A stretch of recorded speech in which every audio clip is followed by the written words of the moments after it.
What's up, guys? Welcome back to another installment of Reese Motorsports Corey Garage, home of the Franken-7. I think I'm going to keep that rolling. I like that. I like that intro. Anyways, so update for today. I got the new head gaskets on. Got the heads installed with new head bolts. Got everything torqued to spec. Was able to find some torque specs online, so got everything torqued to spec, and checked and double checked and triple checked, so should be good to roll. I went out to Mishawaka today, and thankfully Paul from Facebook Marketplace had a set of pre-assembled trunion upgrade rocker arms, and so I had to go a little over an hour away and pick those up. But super nice guy, enjoyed talking to him. He's got a cool project himself he's working on, so you can't not talk about your project, especially LS guys. Everyone's got something cool going on most of the time. But anyways, yeah, so got those, came back, got those lubed up and installed with the new Summit Racing push rods.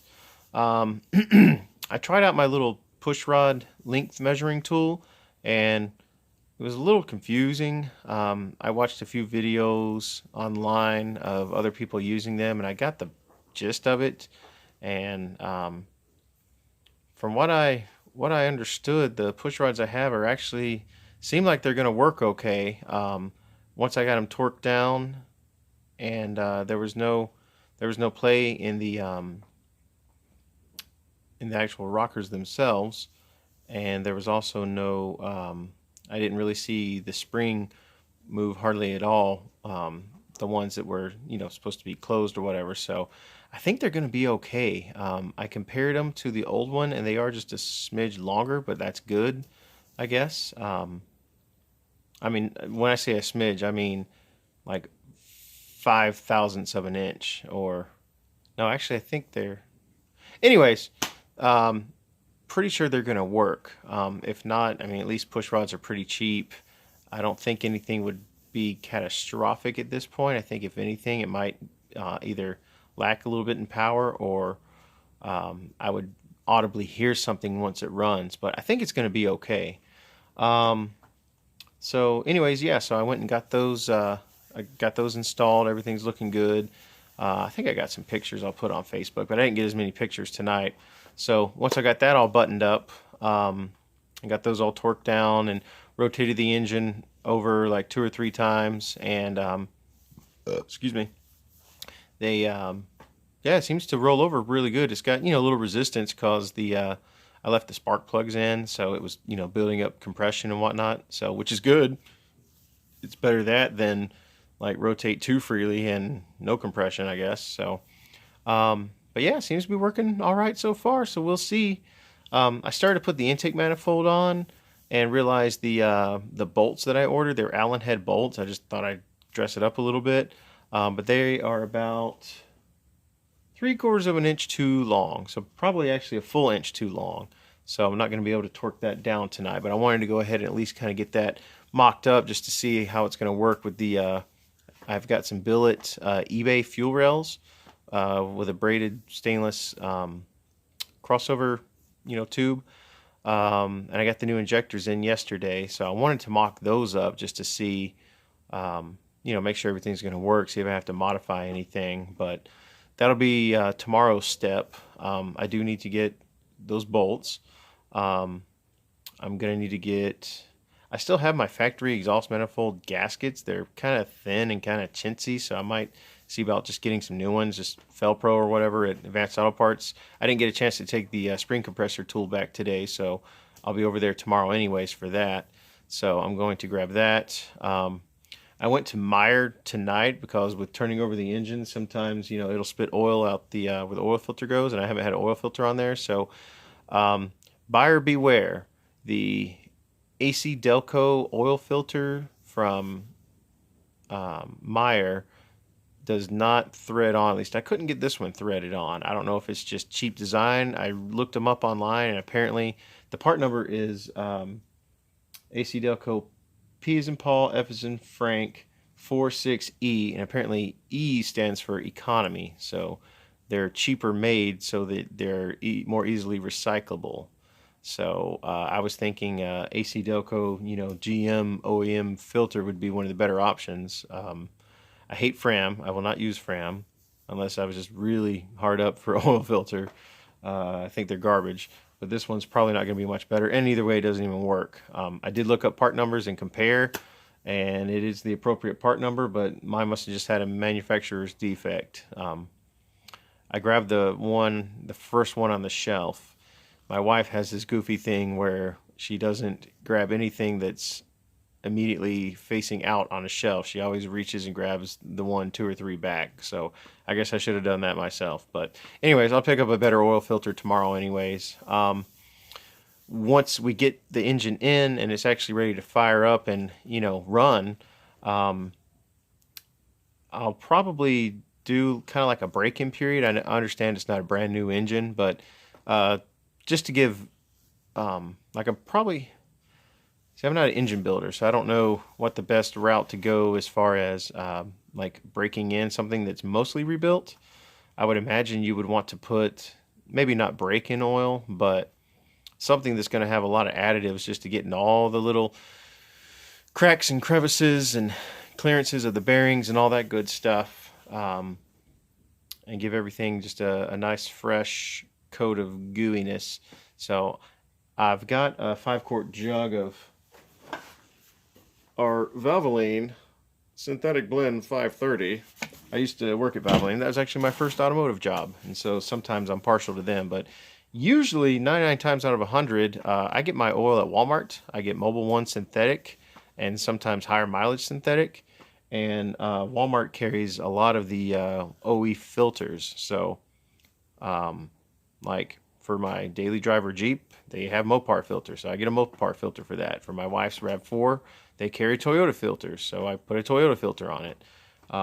Back when she had a Hyundai Elantra, they carry Hyundai filters, so that's what I used to run on her old Elantra and then my old Genesis back in the day. So anyways, so I was thinking Meyer was the same, when they do carry some of the same, but this particular one I got, it just does not thread on to the threaded part where the oil filter goes on. So that's kind of a bummer. I don't think it's the oil pan. It's a brand new oil pan, and it is a Advanced Auto Parts Spectre, I guess, or something like that was the brand, but it's OE, part numbers from GM. So hopefully it's not a defect there. But anyways, so just moving right along, but I'll show you the engine real quick. I got my phone sitting on the toolbox, but there it is in all its glory. Nice, clean, shiny. Got that intake manifold on there. I was just talking to a few folks on Facebook about some of these things on the side. I kind of neglected to realize I'm missing my throttle position sensor and idle air control valve. So I got to pick up some of those. And then there's this little port right here that some people said you can plug, but it's actually a vacuum port. And I'm going to be running just a simple catch can setup on this.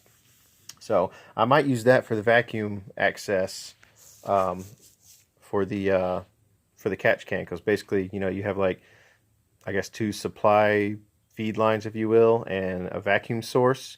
And due to the fact that this is now crazy radical cam, well, it's not that radical. Anyways, apparently that's going to jack up the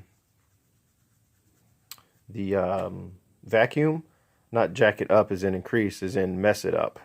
So that's going to mess with the vacuum itself. So I've been told it's wise to use a catch can in a situation like that, because the PCV systems on these motors are pretty well garbage. So that's one of the Achilles heels of the LS, is the oiling system and sometimes the PCV system. So of course, there is the old hot rodder deal of running breathers on the valve covers, but I feel like all that really does is just get your engine dirty.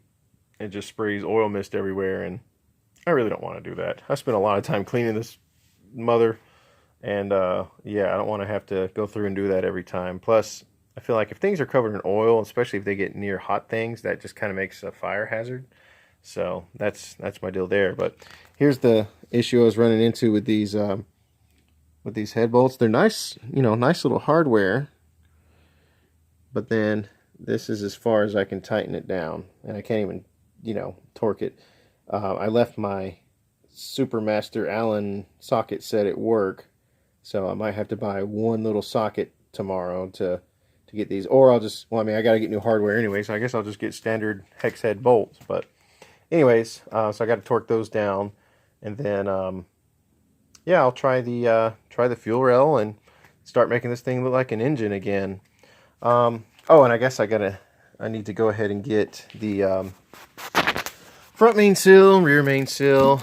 I don't like doing those because I used to mess them up all the time at the old shop I worked at. I mean, I finally got to the point where I can install them correctly, but they are a pain sometimes. And if you don't have a proper seal removal tool and you try to be a good old boy and use a screwdriver, sometimes you can gouge the area that the seal sits in, and then it leaks. And it doesn't matter how many seals you put in there, it's always going to leak, and I don't want to run into that. This is going to be a performance build, and I've spent a lot of time cleaning and de-rusting and restoring, and last thing I want is oil drip underneath the car, under the front or rear. Part of me wants to say leave well enough alone, but the other part is like, you know, it's $7 for a seal. So, and the engine is out of the car, so it might as well do it now. You know, why not? So, we shall see. And then, yeah, so I'll do the front main seal tomorrow. I'll probably wait and do the rear main seal till I actually have the engine off the stand, getting ready to put the transmission on. I still need to get a starter for the Z32 transmission, and then I need to get a slave cylinder, and then by the time I have those two things figured out, I will have a custom hose made. Hopefully my factory clutch master cylinder will have a big enough bore and push enough fluid through it to work the slave cylinder on the 300ZX transmission. I would imagine they're probably pretty similar. I think they're like 3/4 bore or something like that. So I'll have a custom, you know, stainless line made for that. So that'd be cool. Let's see. I talked to the person that I ordered the cross member from today, so that should be here in another day or two. And still waiting on some other parts. I did get my 3-inch Y pipe in today, so that's another piece of the exhaust puzzle. And I got an email from Canada parcel service or something, so I don't know if that is my harness coming or if that's my Corbeau seat coming. I thought Corbeau's out of Miami or something, or it might be my coilovers. I'm not sure, but anyways, something is coming from Canada parcel, so we'll see, because the email was half English, half French, so we'll see what that is. I need to pick up spark plugs here soon. I would like to get some, you know, newer, nicer spark plug wires. It was kind of cool, the intake manifold gaskets, they're Felpro. And, you know, the color of the car, I'm trying to do blue on the body. You can see I have blue valve covers, and then the little Felpro print on the intake manifold gaskets was blue, so I thought that was kind of cool, just a little nerdy little tidbit. I don't want to go too wild and crazy because I'm not like a big shiny engine, everything has to match, but sometimes that gets a little carried away and it can get really gaudy in my opinion. So black, silver, blue, tastefully, hopefully it, you know, pulls off pretty well. But yeah, so the parts are coming in, and the parts here that have been on my toolbox are slowly getting onto the car, so that's exciting. I'm trying to make progress every day. So yeah, so it's exciting. I will soon start working on the fuel system and the brake system, so I might go ahead and order those brakes tomorrow. I haven't got the old ones off yet. Well, I could go ahead and get the rears off, I guess, but the front of the car is still on the tires. So I need to get those brakes off here soon, but it is coming together. I hope I can get this thing rolling here in the next couple of weeks. I've got the next 2 weeks home from work, so I'm gonna try to get as much done as I can. I would love to fire it up. I doubt it'll be moving on its own power, but if it is, that would be sweet. And then I don't go into work till 6 o'clock every day, so I can still get stuff done. It's just really nice to know that I've got 2 more full weeks to work on it. So that's really exciting. I should be able to make a lot of progress. I guess I need to get a Camaro alternator, and I don't know if I need that bracket for it, or if it just bolts onto the block. If it just bolts onto the block, that'd be sweet. Because I got Camaro water pump, Camaro crank pulley, so yeah, I might do that. I might, because I've got the old truck alternator, and it's big, and it almost acts like it bolts to the block too. And I guess, I don't know if that matters or not.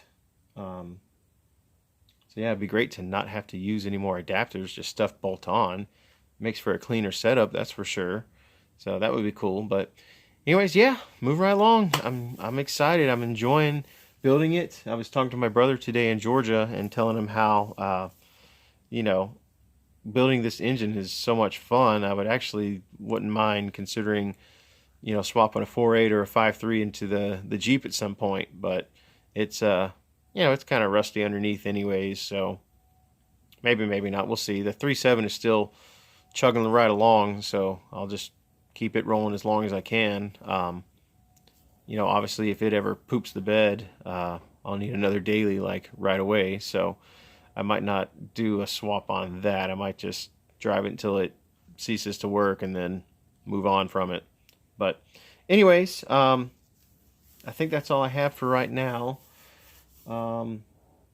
So yeah, if anyone is ever trying to do a budget build, try not to get too hung up on name brand stuff. Sometimes you are just paying for the name. I'm not sponsored by any parts play. I'm not sponsored by anyone. I'm just kind of sharing the stuff that I've been using. So far, the Rock Auto stuff has been great. The only difference I had was, let's see, the head gaskets were fine, the head bolt kit was fine, and they, even had the Loctite and stuff already on there, so that was nice. What was the one thing I got that was a little different, but it worked? Oh, the cam retainer plate. I thought I ordered one that did not have the recessed Torx head nuts, but that's the one that showed up, but it worked. It's no problem. But it did fit, it did work, so that's no big deal. I was just trying to keep it simple and keep the stock design, but either way, it went on, it worked, no problem. So that was good. So yeah, I guess that's all I got for right now. I guess if you are following along, you like the build, like, subscribe, share it with your friends. Hopefully some of the stuff I'm doing is inspirational to other people. I know I'm not really doing a whole lot of, actually I'm doing no how-to stuff other than just explaining it the best I can. Again, I film from my phone. It's sitting on my toolbox right now. So I don't have really any way to edit these videos. So I mean, you get it raw. I mean, you get it like literally. I'm sitting in a chair in my garage. You can see the clutter. It's kind of small. It is a 2-car, but it's very short and very tight for a 2-car. So it's amazing I'm being able to do what I can do in this small garage. But yeah, hopefully this will be inspirational to some people. Once I get it actually like running and driving and stuff, we'll do kind of a build breakdown, and I'll try to explain, start to finish, everything that's gone on and the obstacles I had to overcome and things I had to modify and make work and stuff like that. But if anyone has any questions, feel free to drop me a comment on this video, or if you follow me on Facebook, it's on my phone, so I can answer pretty much any time. So I'm just kind of learning as I go. I don't claim to be a LS expert at all, but I'm learning as I go. I've probably told you before, I'm not a I've never really been a Chevy guy by any means. I can appreciate the heritage of Corvettes and stuff. I don't really care for Camaros, mostly just because of the looks, and most of the time, like I grew up being a Mustang guy, so Camaros was kind of like your arch enemy. But I like Firebirds. It makes no sense. They're the same exact car. Maybe just the pop-up headlights. Maybe that's what I liked about Firebirds. But anyways, but I'm really enjoying it so far. GM did a really, really great job on these engines design, and I'm really thankful that I live in the part of the world where they're so cheap. So God forbid if one ever goes south, or if this one ever goes south, it's another $500 trip at pull apart or whatever junkyard, and I can take all the good stuff off this one, put it on that one, clean it up, and drop it back in the car. So for anyone that tells you a LS swap is cheap, it kind of depends on what you're doing. For what I'm doing, it's not so much cheap initially, but to maintain and keep going with it, I feel like it's going to be a lot easier. You know, the 240 world, which is most of my drifting background, you know, SR20s, RBs, stuff like that. Sometimes parts they're probably not as hard to come along now, but you know, 10, 15 years ago, it was harder and it was expensive. And now the engines are even more expensive, and you still get a 30-year-old engine. You know, at least with these LSs, they started making them in '97 for the C5 Corvette. So, yeah, they're 20-something years old now, but 23. But there's a billion of them out there, and they're cheap, and they make good power, and you can go down to any auto parts store and find any part you need. And you don't have to go wild and crazy with, you know, numbers matching and keeping it all GM. I mean, sometimes the aftermarket stuff is better than GM stuff. Just saying. Just saying, not saying. But yeah, that's all I got for tonight, guys. I know I always say a quick little update, and now here we are 22 minutes in. So just expect my videos to be at least 20 minutes. And it's usually me rambling, but I will try to do some more pictures and let you see the engine, and we'll try to get the car rolling on the ground here soon, and you know, maybe do some stuff outside. When it comes to time to paint it, I don't know if I'm going to convert this garage to a paint booth and just hang up tarps and, you know, drive over a tarp and do it inside, or I really don't want to do it outside. One, I don't want to overspray on anything, and two, if it's windy and you're trying to spray paint, I mean, you're holding the button down and the paint's going with the wind, so you're not doing anything. And if you hold it somewhere too long, obviously you're going to get a run, so we don't want that. So yes, everyone have a great night. Hopefully I'll have a great update for you tomorrow, and burn rubber, not your soul.